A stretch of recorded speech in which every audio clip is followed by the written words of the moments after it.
wabarakatuh. Bagaimana kabar anak-anak hari ini? Alhamdulillah, luar biasa, dahsyat, Allahu Akbar. Nah, bertemu lagi dengan Ibu Dwi di pelajaran Pendidikan Agama Islam.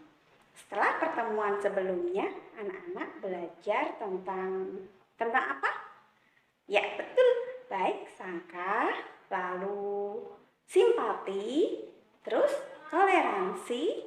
Nah, kali ini kita akan belajar tentang hidup rukun dan hormat serta patuh kepada orang tua dan guru. Simak baik-baik ya. Nah, yang pertama kali kita akan bahas adalah tentang hidup rukun. Ada yang tahu makna kata rukun? Apa ya kira-kira? Ya, betul. Artinya damai dan tidak bertengkar. Jadi hidup rukun itu berarti hidup damai dan tidak bertengkar. Kenapa sih kita harus hidup rukun? Karena Allah menciptakan manusia dengan beraneka ragam. Ada yang perempuan, ada yang laki-laki, ada yang suku Jawa, ada juga suku Sunda, dan dengan perbedaan yang lainnya lagi. Nah, karena itu kita sesama manusia harus saling menghargai perbedaan itu dengan cara hidup rukun. Nah, di dalam surat Al-Hujurat ayat 13 disebutkan bahwa manusia diciptakan berpasang-pasangan dan beraneka suku bangsa. Untuk itu harus hidup rukun karena manusia tidak bisa hidup sendiri tanpa bantuan orang lain. Jadi ketika ada orang yang kesusahan, kita bantu. Begitu juga sebaliknya, ketika kita kesusahan, nanti akan ada orang lain yang membantu kita. Ya, karena itu di dalam kehidupan bermasyarakat, baik di sekolah maupun di rumah, anak-anak harus hidup rukun bersama teman dan keluarga. Ya, paham ya? Jadi tidak ada lagi bertengkar-bertengkar ya. Yang ada adalah damai dan rukun. Contoh hidup rukun bisa disimak di cuplikan video berikut ini ya.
adalah patuh dan hormat kepada orang tua serta guru.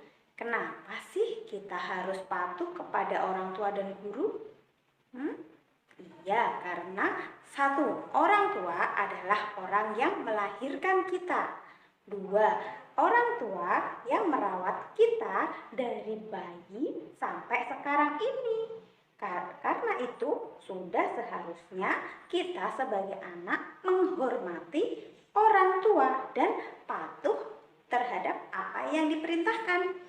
Nah, tapi patuh di sini adalah untuk hal-hal yang positif ya. Kalau orang tua menyuruh yang negatif, yang tidak baik, ya jangan diikuti ya. Nabi Muhammad SAW sangat menganjurkan kita untuk patuh dan hormat kepada orang tua. Dalam hadis Nabi dijelaskan, barang siapa yang berbuat baik kepada orang tua, maka ia akan menjadi orang yang baik dan dipanjangkan umurnya. Anak-anak pasti mau kan panjang umur?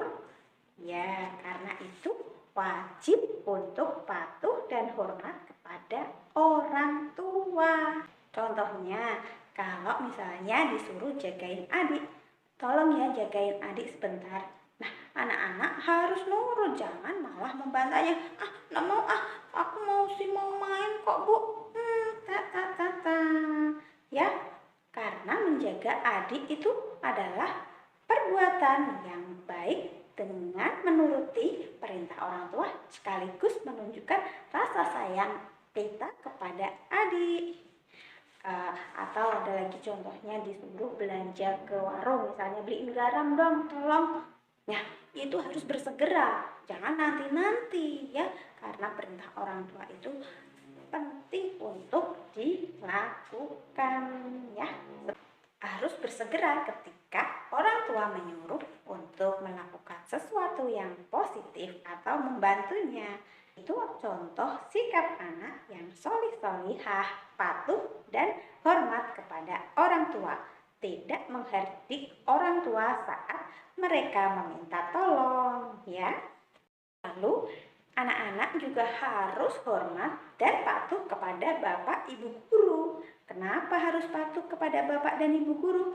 Karena bapak dan ibu guru yang telah mendidik anak-anak semuanya, yang memberikan ilmu, mengajari berbagai macam hal di sekolah ya. Kalau tidak hormat dan patuh, maka ilmu yang sudah diberikan bapak ibu guru tidak akan bermanfaat ya. Jadi salah satu syarat kebermanfaatan ilmu adalah anak-anak harus hormat dan patuh kepada bapak ibu guru yang sudah memberikan ilmu kepada anak-anak semua. Seperti itu ya. Kalau ada tugas dikerjakan, tidak menunda-nunda. Kalau ada perintah atau dimintain tolong, ya segera dibantu, tidak beralasan ya, seperti itu. Karena bapak ibu guru adalah orang tua kedua yang anak-anak miliki, yang mengajarkan kepada kebaikan ya. Jadi di rumah anak-anak punya orang tua kandung, bapak ibu yang merawat dan mendidik anak-anak dari lahir.